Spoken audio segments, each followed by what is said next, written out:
we are live.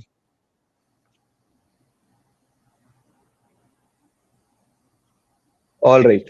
So, hi guys, a very good morning. I am Sachin Kapoor. I'll be your host from Geeks for Geeks, and today we are having a very special guest, Anusha, with us. So, hi Anusha, how are you doing? Hello, hi. Good morning, Sachin. I'm good. How are you today? All good, all good. Thank you so much. So, Anusha has joined us from Mumbai, right? So, how's the weather over there, That is Anusha? sticky and sweaty as always, but yeah, it's getting pleasant slowly. All right. So, I guess here also it's drizzling a bit, and it feels actually good. So, to our viewers, Anusha is having an amazing experience into the field of sales and recruitment as well. So, she's been a part of some amazing companies in the past, like Michael Page and LinkedIn. And as of now, she's associated with Oracle as a senior sales manager, right? That's correct. And thank you so much for having me. It's a pleasure to be here, Yeah, and I look forward to this conversation. amazing, amazing. All right. So, Anusha, you're having a plethora of experience into sales, right? So, let's just begin this conversation from sales itself. So, what sales mean to you, and what do you think? How tough or easy is it to work in this domain? That's a very interesting question. So I might have to start a little from the beginning on that. Sure. Originally I wasn't planning on getting into sales at all. So if you look at my past, my MBA is in HR. Post which I don't know how, but fate got me to sales. But now Okay. intent keeps me in sales, while fate got me here. And how difficult or easy? See, there's never a straight Yeah. answer which says easy, because nothing is ever easy. Even if Yeah. it's HR, even if it's sales, even if it's marketing, any field that you take, even if it's, I'm sure, Mhm. astrophysics, difficult at the beginning, but as you do it, it gets easier and easier. But yeah, that's why you take up new Sure. challenges, right? So I wouldn't say it's easy or Correct. difficult, but you need to put that effort to learn the tricks of the trade and get better at it Mhm. each day, because if you stop doing that, it just keeps staying difficult. It never gets Correct. easy, right? So for the game to Yeah. get easy, you need to learn the game. That's my input. But yeah, I'm sure I'll talk a lot more about my journey as we go through the questions. Sure, sure, sure. So, just adding on to my question, how important do you think is for a person to be a part of sales at least once? Oh, very important. And I had never thought I'll say this at the beginning of my career.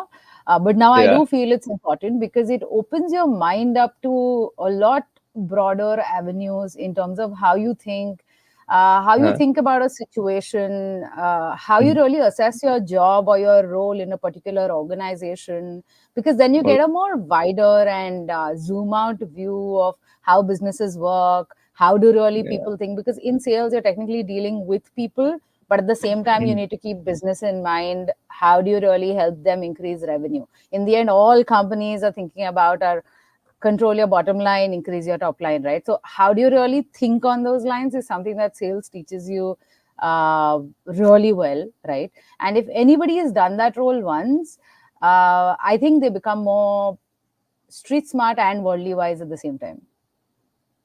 So I can relate myself. I actually being a part of growth in sales, growth in Geeks for Yeah. Geeks actually. I've been a part of sales also.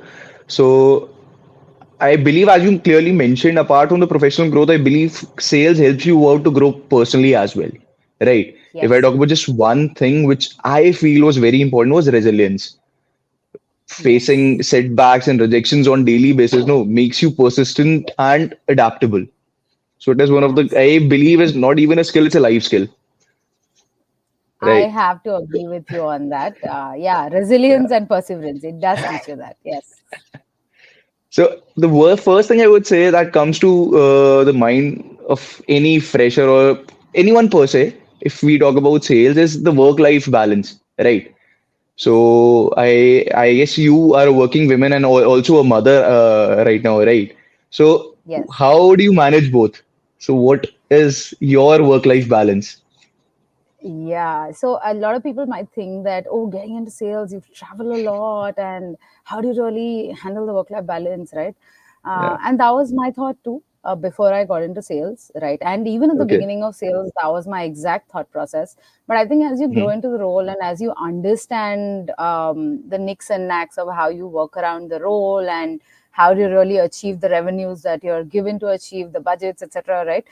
you realize that maybe sales is a more work life balance induced role if you plan better. Again, you can never Okay. plan it because it's sales in the end and it's dependent on so many stakeholders around you. It's not just one Yeah. stakeholder you deal with, you're dealing with stakeholders, companies, and lots of parameters that are moving pieces of a puzzle, right? But having said that, Right. at least majority of the times I get to plan my time. A salesperson Yeah. is the only person who can actually come home at 3 p.m. and restart working Mhm. at 6 p.m. if they want to. Nobody else can do that. People have to go to office at 9 a.m. and come back at whatever time their office ends, right? Or whenever their work Right. gets over. But salesperson is the Yeah. only person who can work remotely from anywhere and plan their customer meetings according to their Yeah. calendar and schedule. So yeah, that Yeah. has really helped manage my mother side and professional side. So I have a 3-year-old son. He's just started his Yeah. nursery. And Great. yeah, very needy. He's a boy, so very, very needy. But that's okay. The whole point of being in sales is that, I guess, where I can plan my time. So like today I'm Yeah. working from home. I go to office 3 times a week. I try to Yeah. plan my Mondays and Fridays from home so that I can end my Yeah. day earlier. Or maybe if I have work, I take a break for 1.5 hour. I spend time with him. I get back to work. So yeah, Okay. see, you have to be active in your life to get to all of this. So I Absolutely. have a Absolutely. strict fitness regime right now in life and all of that. Hmm. All of that really contributes to me being more active at work and home at the same time and not reaching any sort of burnout. So that's a trick that I'm doing. But yeah, it's not always. There are always times where you have 80-20, like they say, where sometimes you Uh-huh. have to give your 80 to work and 20 to home, and the other way around as well, and maybe 100 at work on some days and 100 at home on some days. It's about work life balance is never 50-50. Whoever says that Yeah. is still learning, I guess, because it is very much, Correct. there are days where it's 100 0 and 0 100, the other way around as well. I think you need to find that mantra in your life. I wouldn't say I found it. It's just I've learned that this is what it is, and I'm trying to practice that in my life as far as I can. So yeah, that's my secret right now. Great. Great. Good to know. So, as we say, as we begin our professional journey, within somewhere in 20s, and what I believe is by the late 30s, the career is very much demanding. So, are you having any, as you already gave a few of them, but is there any else secret mantra for the people who've just started their careers, like how to, juggle between their work and life? See, honestly, when you begin your careers, right, you're generally Mm. living with your parents or, Yeah, or living by yourself, whatever it is, right? You're generally, at least yeah, not married. I know yeah, nowadays that's also a correct. choice. So it's completely a choice, but at least you have your It own is. life, you have your own time, right? Mm. The only way to have a sort of routine or some sort of planning, that's the only way to Mm. survive it. Because I've also been in companies like Michael Page, etc. That was the early times of my career, right? And it's very demanding. I have had times when I was working till 2 a.m., 3 a.m.s in, let's say, a Tata, to, let's say, working every day from 8:30 a.m. to 8:30 p.m. as like my schedule every day. So I've done all of Yeah. that, plus partied hard and worked out and done everything, right? So I know that might seem like a flex, but at the time it was very painful. I was crying blood tears at that time. I was like, why am I doing this to myself? But if you don't do that whole struggle, or rather persevere in the first 6 7 years of your career, Yeah. then you're directionless later. The whole point is Mm. you Makes need sense. to have a thrust, just like a rocket that needs to go into space. You need to have that thrust in the beginning to then sail more Absolutely. smoothly. Right now, I don't think I work beyond 6:30 right now, unless obviously if Okay. there's a deal and a customer is calling me, I'm available Yeah. anytime.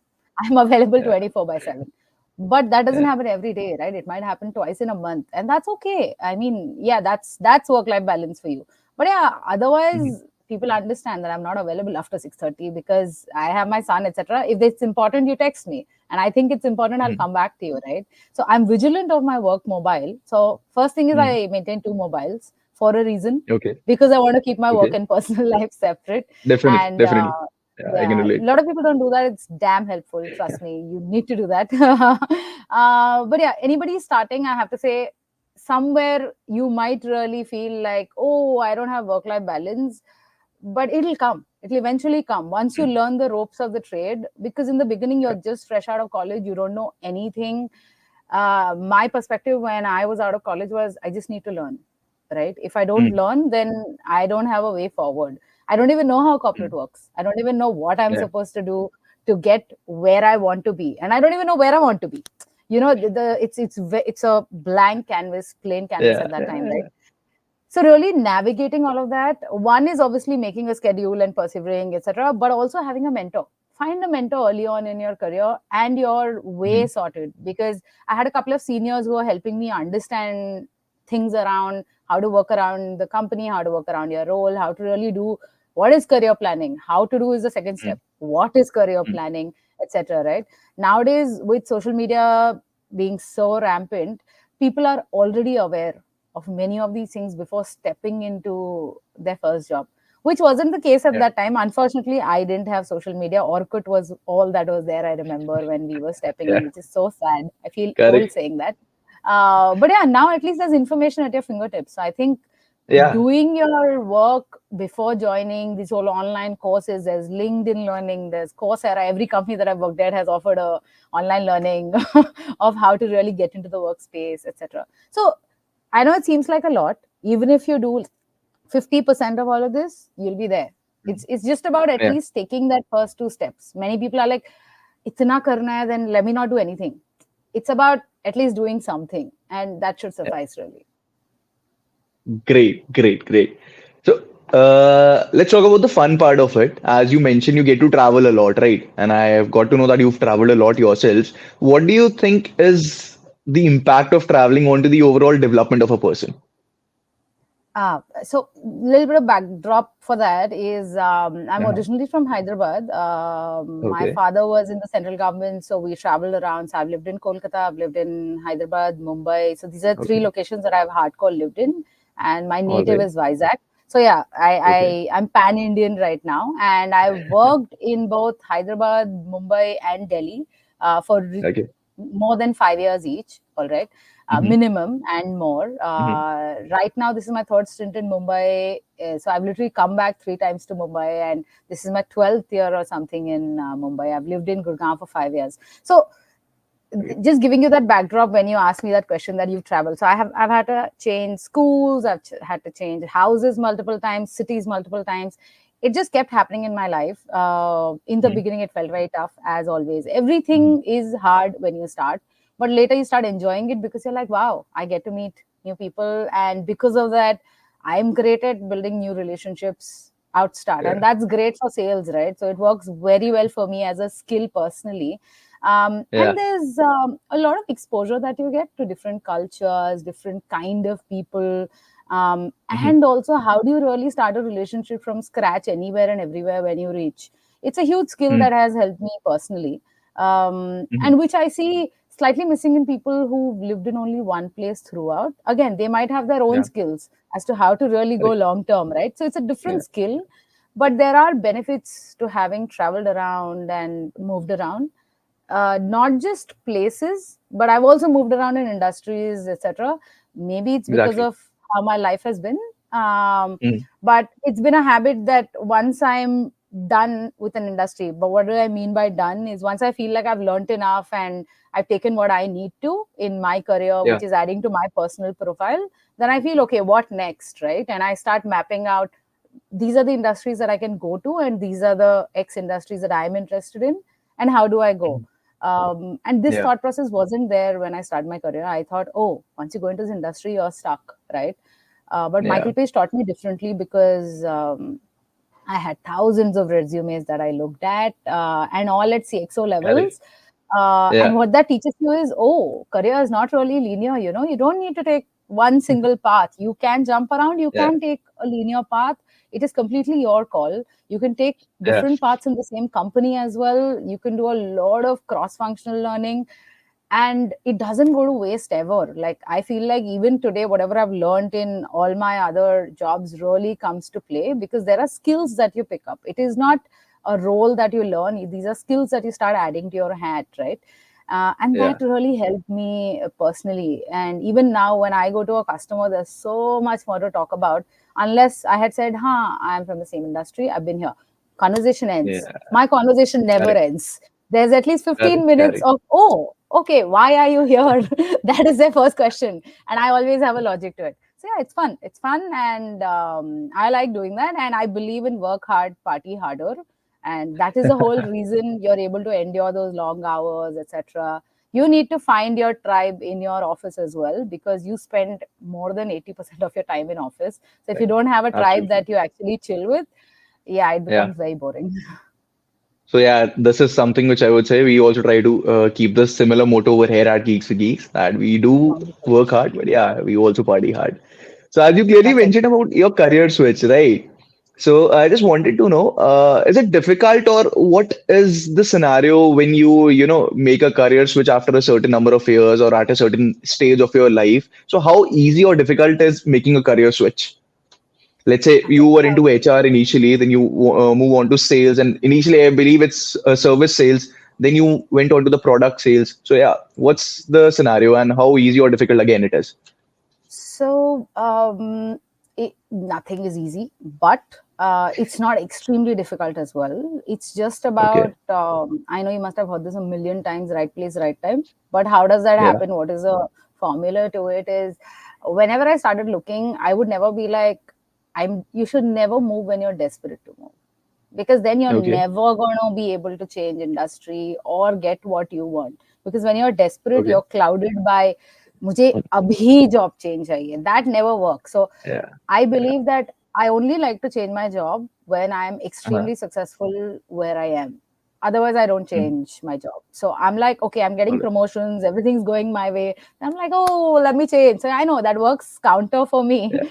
but it's Yeah. always happened like that. That I'm at the helm of where I am in a company, and that's when I decide that everything's going my way, nothing can go wrong Uh-huh. now. And Uh-huh. I have this policy that you always keep your eyes and ears open. You should not Mhm. look for a job when you want a job. If somebody wants Yeah. to talk to you, it's okay to have a conversation. Never treat a Okay. first conversation with a company as an interview. There's nothing called an interview. You're interviewing them, they're interviewing you. Don't think that they are interviewing. Nobody's interviewing you. You're also evaluating them and they're evaluating you, right? And if you keep that perspective open, what happens is that there's a shift in how you change. You're like, okay, Yeah. let me just have a conversation. Let me ask the right questions. Because when you're thinking of it as an interview, you're under pressure. You're like, oh my God, Correct. I need to answer this question correct. I need to ask XYZ questions that I found on Google as a list. Doesn't work. You need to ask the questions that matter to you. For example, for me, at some point, work life balance was the most important. Then later, Uh, career pathing and how this role is going to shape out was more important. So, depending on what was important for me at which time, I would keep my ears and eyes open. And trust me, I don't know how I got into Oracle because generally people outside the industry don't get in. It just happened that I uh-huh. applied, they called me, I interviewed, Yeah. and I got it. And trust me, there is no more crazy story to this. That's it. That was a story. But when I came in, I realized I was the only woman in a team of some nine men, my manager being a man, Okay. everybody. And I was like, oh, wow, diversity is low out here. But recently they're focusing. There's a lot of women who've joined. It's awesome for me. But yeah, I was the Uh-huh. first one to join and I was a little surprised. And everybody had way more experience than I come with. And that was slightly Okay. shocking, at the same time exciting, because I was like, okay, that's interesting. That means they found me worthy of really joining here, and I'll learn a lot more than I have. And the learning has been immense in the last 1 year. So, long story short, you need to keep your eyes and ears open throughout. Even if you're happy in a role, you should just keep talking to professionals outside, Yeah. keep networking. And Michael Page taught me networking in the true sense, and it has been All extremely right. helpful across my career. Great. Amazing. Amazing. So, backtracking a bit to your career, right? So let's talk about LinkedIn. I guess you are having an amazing experience being a part of LinkedIn. So if Yeah. there are some insights which you can share to our viewers, or let's say some hidden hacks of LinkedIn, or if there are a few mistakes which you feel like people have been making out there. So if you can Oh, suggest something yeah. to our viewers. Oh, I can tell you so many because that was my job. Pointing out mistakes to my customers on what they do on LinkedIn was my job. I was paid for it. All right. So, yes, I can tell you. And I used to speak to a lot of freshers also at that time because when I would go to a Uh-huh. company, it's not just the seniors that I would deal with. I'd be like, hey, what are you, the other guys doing? So, by the way, I was into Okay. enterprise sales in LinkedIn, Mm-hmm. which means that I was Mm-hmm. selling to enterprises your LinkedIn recruiter, LinkedIn marketing solutions, LinkedIn sales solutions across the entire product suite that they have. And but yes, when you go and consult and you tell them what are they doing Mm-hmm. correct, you also help them. We have something called Rock Your LinkedIn Profile, which means that how Okay. do you really rock your profile? I could actually do a 20-minute session on it right now, but I'm not going to. We can do that separately. But No, couple we'll of keep it a separate session for that for sure. yes, yes. But a couple of things that I would say as an observation is people don't update their LinkedIn profile properly. They don't put the bare minimum. Either they make it a curriculum vitae or they make Mm-hmm. it really short and there's nothing in it, just titles. There is no proper mugshot photo. So, technically, Yeah. right now, I'm sure we all know before our resume is opened, our LinkedIn profile Yeah. is open. It's important Correct. to get Yeah. this into our head. A lot of people don't get this, that our resume is not as important as our LinkedIn profile, and people are lazy about Okay. updating it, putting the right dates, putting the right information, maybe writing a Mm-hmm. small three-liner, four-liner about your profile under each of the experiences. So these are typical mistakes that I see happen, and there are pictures Mm-hmm. which are hardly visible or Yeah. pictures which are like non-professional. So yeah, these are the usual mistakes that I see happen. The Mm-hmm. main four important things: good picture, great headline, Okay. Okay. updated fields, and at least a Okay. short summary, because nobody here is a psychic who's going to guess what you've done. It's better to just Yeah. spell it out, Yeah. right? So Yeah. if you have these things in your LinkedIn, you're good to Mm-hmm. go. And as a fresher, because you asked about freshers, it is very important that you're active on LinkedIn, reaching out to people. And but when you reach out, don't just say, hey, is there any job for me? That is Yeah. so the wrong way. It's a turn off. You Yeah. have to research. You have to do your research. Have a pitch, elevator pitch ready. Just like there's a Mm-hmm. verbal elevator pitch, you need a written elevator pitch, which can be just 5 lines talking about, hey, this is what I'm great at. This is what I saw as a position. I see you're in this company. Can you please help me? That's so much better because they feel, oh, at least you've researched, right? And reaching out to the right people, Yeah. not just anybody. You need to know you reach out to the HRs, the talent acquisition, right? With the right Correct. pitch. Many times Yeah. jobs have the talent acquisition person tagged.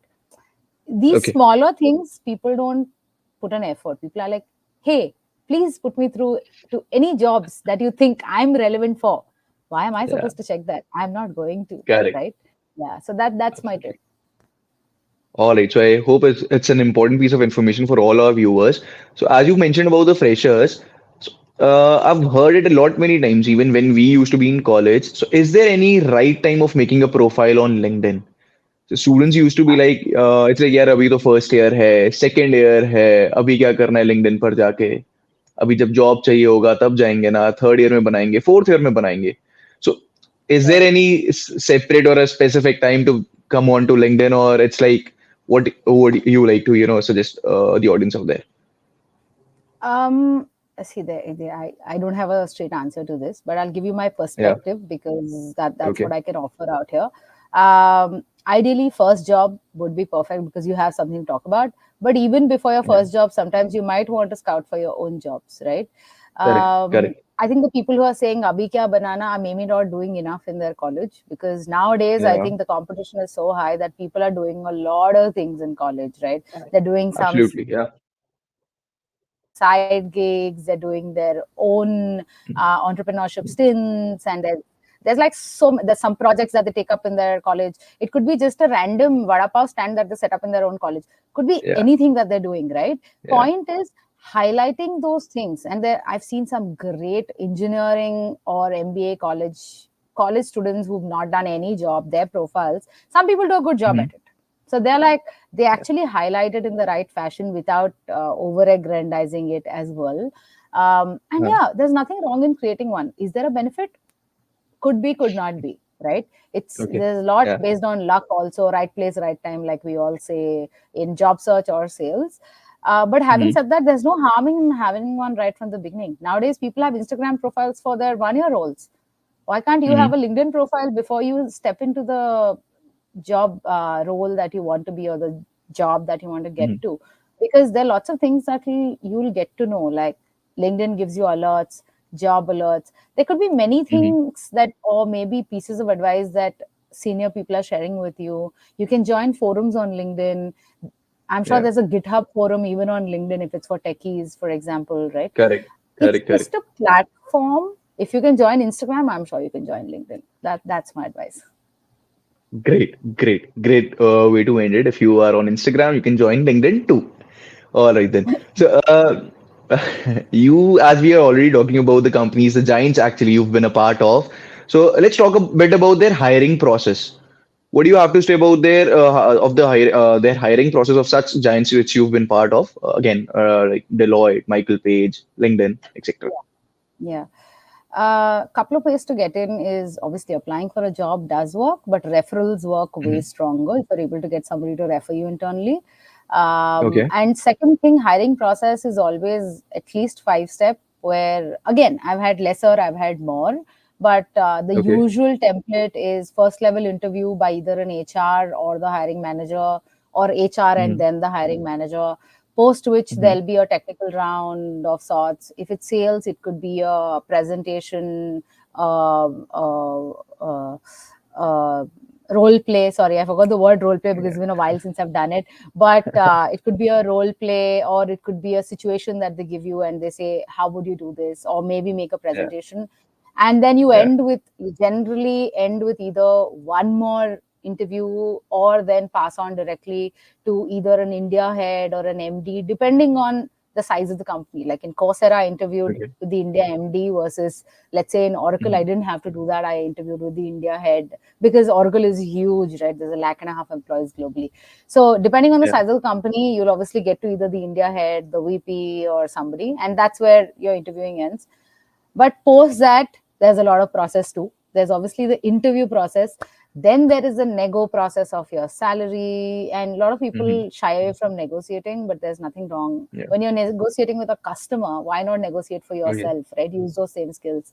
So yeah, you do Yeah. the Makes sense. negotiation, go through the job offer, etc. And yeah, that's the process. If you ask me just about the Okay. process, Yeah. yeah, I don't have anything more to add there.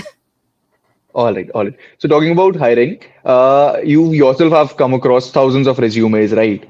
So what Yes. do you mean by a good resume? And exactly if you can talk about a few do's and don'ts in a resume.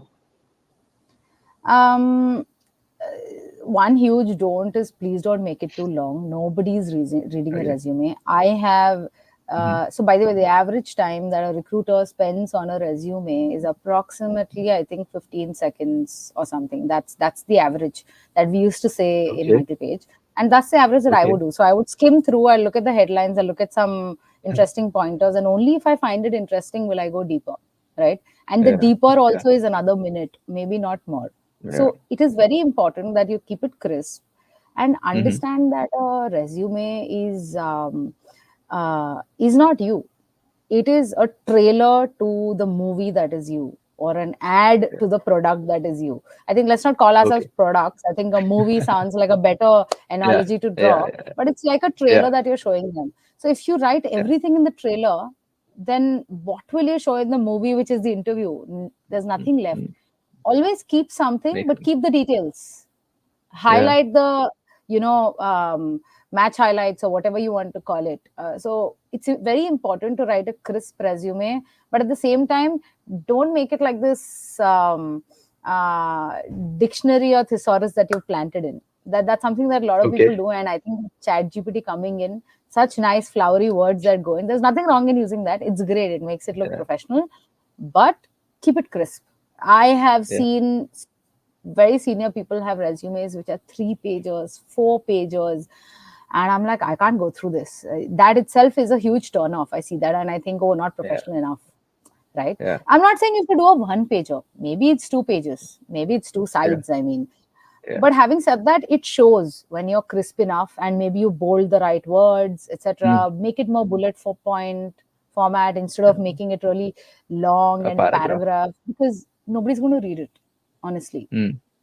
Yeah. So Correct. don't make the resume for yourself, make it for the Hmm. reader. And yeah, it should work wonders for you. Great. All right. So, talking about resume, if we talk about cover letters, so what is the difference between a resume and a cover letter? And do you think cover letters hold that much of importance?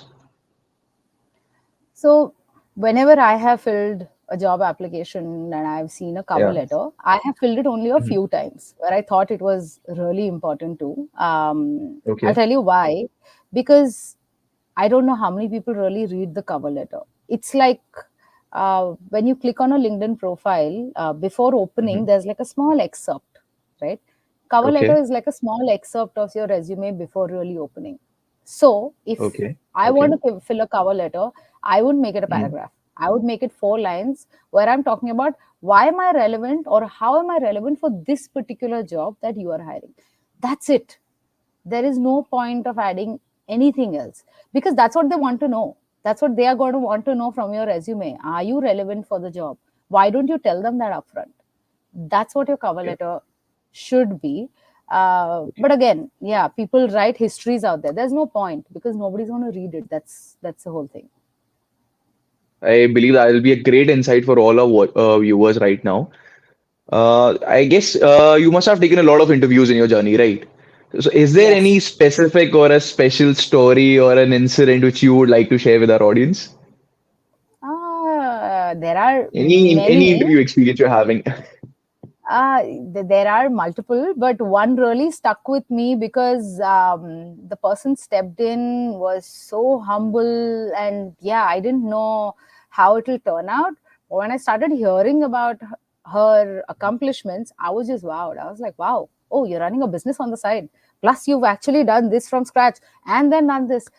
While the resume did say something about each of the things, but there was no Mhm. aggrandization, nothing in the resume. It was a very nice resume. It was impressive, but I didn't know what all she'd done. So the conversation was so gripping, and the Mhm. personality, executive presence really shown. And I Mhm. love such interviews where you meet somebody with good executive presence, good experience, even you're learning in the process. That's it turns out to be such a good mutual experience. So Actually, yeah, there are actually, yeah. many such, but that would be an essence of a good interview experience for me personally. Okay, okay. All right, all right, all right. So I believe I'll move on to the very last question of the session.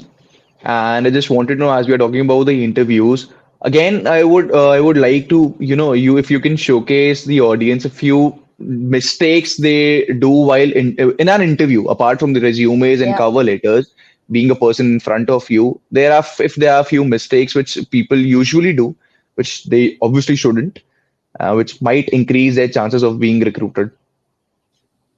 I think the biggest or the most common thing that people don't focus on is body language, Okay. which turns out to be very important in an interview. I know we're in a virtual world, but in the end, you are going to have one physical interview for sure because everybody wants to gauge who are you, and who are you Mm, speaks from your body language, right? And there's no correct. mantra to it. There are many people giving all these courses on your LinkedIn's, Coursera's, everywhere on body language.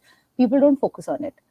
Yeah. And we did have a lot of such sessions that were done for us in a couple of companies who really focused on it, and that helped me as a person to really improve my exec presence over time. I think that would be my tip to people, because obviously you know what you've done in your career. If you know it, you're going Correct. to speak it, right? But it's important to obviously practice that interview before, because in the beginning there's a lot of jitters, there's a lot of, you're going to space out in an interview. All of that Yeah. happens when you're really Fair early enough. on in your With the career. fillers. Yeah. I used to practice in front of a mirror. So yeah, that's the most common one. But if you could practice with a friend or whatever it is, one is practicing that interview so that you can actually deliver what you've done and you can speak about it in a succinct fashion is one. And Yeah. second is really focusing on body language. It, trust me, it sets you a class apart when you've actually done your work on even how you present yourself. Small things, from how are you making eye contact, or where are you putting your hands, to where how you putting your legs, and how your posture is, how you're sitting, everything makes a difference. You might think it doesn't, but these subtle things is what adds up to the bigger picture. So if you can Yeah. focus on both, it's very helpful. All right, all right. Great, great. So I guess this session would have been, amazingly insightful for all our listeners today. So I we'll, I hope guess, so. wrap up with this. Thank you so much, Anusha, for taking out time on a Friday morning for us and for our listeners as well. It was a real pleasure having you on the show. And yeah, Thank if you you. can, Thank if you. there's something you want to add by the end of it, Thank you so much. Pleasure is all mine. I really hope people have got something out of this entire 35-minute session that we've gone through. And thank you, yeah. Sachin, Devyanshu, and Prasan, for really organizing this. I really appreciate it. Pleasure is all ours. Thank you so much. Thank you so much. And to our listeners, it's great of having all of you here too as well. And yeah, stay tuned for more such sessions. Thank you so much. Have a good day ahead. Great. Thanks, guys. Take care. Thank you.